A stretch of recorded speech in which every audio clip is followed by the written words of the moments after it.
तू आम्हाला माहिती आहे विकून टाकल्यात ना त्याची बाजारभावापर्यंत असतील 35 कोटी रुपये शेतकऱ्यांना त्यांनी आमच्या ऑफिसमध्ये बसून काढले थांबवा आणि 1000 एकर कमी कमी जमीन परत दिली शेतकऱ्यांना. हा विचार आज त्याच्याही पेक्षा अत्यंत गंभीर स्थितीमध्ये आपण आलेलो आहोत. आणि या सरकारने सांगितलं होतं की आम्ही तुम्हाला कर्ज माफी देऊ जर आम्ही सत्तेत बसलो. एकीकडे हे म्हणतं की आम्ही तुम्हाला कर्जमाफी देऊ आणि सत्ता बदल्यानंतर मात्र आता त्याच्यावर फोन फिरवतात आणि म्हणतात की आम्हाला काही शक्य नाही का तर आमच्याकडे पैसा नाही. पैसा नाही म्हणणारं सरकार मागणी न करणाऱ्या आमदारांचे 25% पगार वाढ करून देते. पैसा नाही असं म्हणणारं सरकार सरकारी नोकऱ्यांना मागणी न करता कुठल्याही संपन्न असताना 8वं वेतन आयोग म्हणते.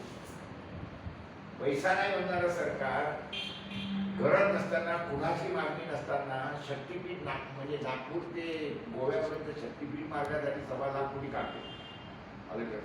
तर अशा पद्धतीने हे जे काही बदमाश सरकार ठोकलेलं आहे की शेतकऱ्यांना कर्जमाफी याकरता देत नाही आणि शक्तीपीठसाठी 1.25 लाख कोटी रुपयासाठी करते. सक्तीला शक्तीपीठ मार्ग 1.25 लाख कोटीचा काढला त्याच्यातून 25% जरी पैसे खाल्ले तर 30-35 हजार कोटी रुपये खायला मिळतात. शेतकऱ्यांची कर्जमाफी दिल्याने काय होणार शेतकऱ्याची म्हणून आपण आता जेव्हा यांनी म्हटले की आम्ही देत नाही तेव्हा आपण म्हटलं की आता आपल्याला कोर्टात गेल्याशिवाय पर्याय नाही. सुदैवाने विदर्भाचा सुपुत्र भूषण गवळी आज तिकडे बसलेली आहे सुप्रीम कोर्टामध्ये. आपण त्यांच्यासमोर हे सगळं आपलं घटना मांडणार यांनी आमची किती पैसे होते. त्यांनी 2013ला म्हटलं की आम्ही कापसाला तुम्हाला 10,000 भाव देऊ, सोयाबीनला 6,000 भाव भरतो. सोयाबीन आता त्याच्यानंतर 13 वर्षानंतर आम्ही 3-3.5 विकून राहिलो की 2022 साली आम्ही 10,000 देऊ. जो कापूस 12,000 आम्ही 22 साली विकला तर तो आता आम्ही 7,000 देऊ. आमच्यावर कर्ज नाहीच आहे. आमच्याला जर भाव मिळाला असता तर तुमचं कर्ज आम्ही ठेवण्याचं कारण नाही. कारण शेतकरी तो मनुष्य आहे की ज्याला कर्ज काढणं हे अप्रतिष्ठेचं लक्षण. ज्याच्याकडे नोकरी करण्याला पोराला अप्रतिष्ठा म्हटलं जायचं. पोराने जर बापाला म्हटलं की बाबा मी जरा नोकरी करतो तर बाप त्याला म्हणायचं की काय दलिंदार आहे का ते का आपल्याकडे एवढी शेती आहे सगळ्या जोरात आणि शेतकऱ्याला मुलगी देणं हे प्रतिष्ठेचं लक्षण असतं. आता त्याच्या विरोधी अवस्था. आता उत्तम शेती कनिष्ठ मध्यम व्यापार कनिष्ठ नोकरी म्हणणार उत्तम नोकरी मध्यम व्यापार आणि थर्ड क्लास शेती किंवा शेती म्हणजे जिरा काय तर त्याला आत्महत्या अशातली परिस्थिती या देशामध्ये येऊन गेलेली आहे. आणि हे जे उलटे चक्र फिरलं ते उलटे चक्र केवळ याच्यामुळे फिरलं आहे कारण आपण गाफील आहे. आपण रस्त्यावर उतरलो नाही. म्हणजे साध्या छोट्या गोष्टींसाठी या देशामध्ये सरकार लोक रस्त्यावर उतरतात. परंतु गेल्या 15-20 वर्षापासून सातत्याने शेतकऱ्यांची लूट होत असताना ते किती लूट झाली ते आता त्या सभेमध्ये तुम्ही पाहून घ्या. तरी पण शेतकरी रस्त्यावर उतरत नाही. म्हणून सरकार शेतकरी आज विदर्भातल्या 11 जिल्ह्यामध्ये 15 शेतकरी आत्महत्या करून राहिले रोज आणि त्याची बातमी पेपरमध्ये येत नाही देशोपती सोडून. आणि पोलीस स्टेशनवाले त्याची नोंद काय करतात आकस्मिक मृत्यू ॲक्सिडेंटल डेथ. अरे टिकून मेला आहे ना जितके आहे ना दिशा पुरावा आहे ना आत्महत्या केली म्हणून.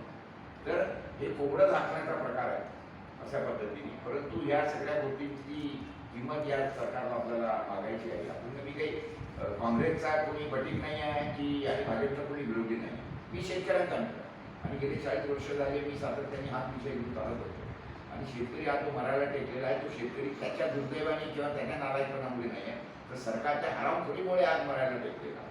आणि ही हरामखोरी आपल्याला उघड करायची आहे. त्याच्यासाठी आपण अतिशय सोपा मार्ग काढतो न्यायालयात आहे.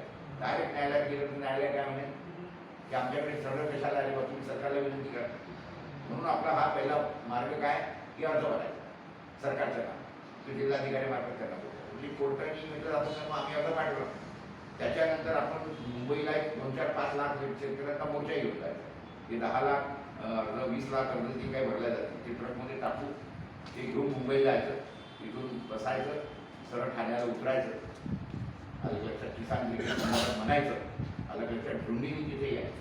जे पद्धतीने 6 डिसेंबरला आपले दलित बांधव तशा पद्धतीने येतात आणि 3 दिवस TC गायब होतात रेल्वेमध्ये. ती परिस्थिती आपल्याला आणायची आहे. मुंबईला आलं लक्षात किसान ब्रिगेड बोलव मुंबईच्या या पद्धतीने ठाण्याला उतरा. ठाण्यावरून मुंबई 40 किलोमीटर पहिलेच मार्च काढायचा 5 लाख. आता या सरकारला सांगू आपण की शेतकरी खवळत काय होतं. त्या दृष्टिकोनातून ती तयारी करण्याच्यासाठी आपल्याला हे सगळं करायचं आहे. आता सध्याच्या घडीला असं आहे की तुम्ही तुमचा जिल्हा फार भरण्यामध्ये फार महाग आहे. म्हणून मी आज मुद्दाम त्याच्यासाठी मीटिंग होते. कारण यवतमाळ जिल्ह्याने लाखाच्या वर पार पडले. आपण प्रत्येकाने म्हणजे आता जवळपास जो आमचा आकडा आहे तो 15 लाखाच्या वर येते. आणि आता आम्हाला अपेक्षा आहे की कमीत कमी 19 तारखेपर्यंत मागणी लोकांची खूप होती की आम्ही भरला आणि आम्हाला माहिती बसवती झाला वगैरे. ठीक आहे, खरं म्हटलं त्या शेतकऱ्यांचा भयदाळपणा आहे की आपण गेले 1 महिनाभर झाले जेव्हा शेतकऱ्यांच्या संदर्भामध्ये जनजागृती करतो आहे, अशा वेळेला ही लक्षणं लागली. आणि यावेळीची कर्जमाफी कुणाला आहे? जो अर्ज करेल त्याला. त्याचं झालं म्हणजे आपलं होतं.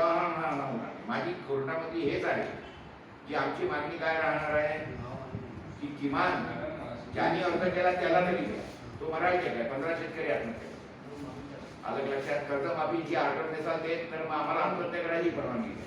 ती नसाल देत तर कमीत कमी 2 डोळ्यात 1 डोळा विकायची, 2 किडन्यात 1 किडनी विकायची परवानगी द्या. ही आपली याचिका राहणार, ही याचिका राहणार आहे. आणि हे कशाचा आधार आहे तर हे एवढा लुटला आहे, गेल्या 25 वर्षात एवढं लुटला आहे. दाखवणार आहे का आपण? अब्जावधी कोटी रुपयाची शेतकऱ्यांची लूट यांनी केली. तर ती आपण लूट परत म्हणजे आमच्या लुटलेलं परत करा हे आपलं एकंदरीत आंदोलन होणार आहे.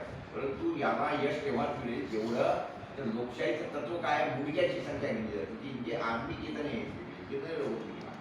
त्यामुळे जोपर्यंत लाखांनी शेतकरी याच्यात येणार नाही. 20 काय महाराष्ट्राचा लोकसंख्या 13 कोटी आहे, त्याच्यात पहिला 6.5 कोटी काढून टाका तरी 6.5 कोटी शेतकरी लोक आहेत. 6.5 कोटीपैकी 50% शेतकरी आहेत. 3 कोटी शेतकरी आहेत. 3 कोटीच्या 3 कोटी भरलं तर मग आपल्या पोटात कुठं जायची गरज नाही, याची काही मागायची गरज नाही. हे सरकारचाच पावलं. पण माझं म्हणणं आहे की कमान 25, 30, 40 लाख शेतकऱ्यांनी जर अर्ज भरले, फक्त 5 लाख शेतकरी याच्या अगोदर 52 मोर्चे काढले मराठ्यांनी. मराठा मोर्चे 52 मोर्चे काढले. रिझल्ट 0 आहे. जरांगेने आरक्षणासाठी किती मोर्चे काढले? रिझल्ट 0 आहे. एक शेतकऱ्यांचा मोर्चा फक्त 5 दिवसात. मी सांगतो त्या पद्धतीने. आणि शेतकऱ्यांचं काय स्वरूपी दारिद्र्य संपवण्याची मी तुम्हाला माहिती. कारण त्या संदर्भामध्ये आपली जी मांडणी आहे, आपल्याकडे जी कागदपत्र आहे ती अत्यंत पॉवरफुल तिथे कागदपत्र आहे. आणि ज्या पद्धतीने याचे सगळे म्हणजे आधारभूत किमती ठरवल्या जातात त्या सगळ्या शेतकऱ्यांना लुटीच्या आहे.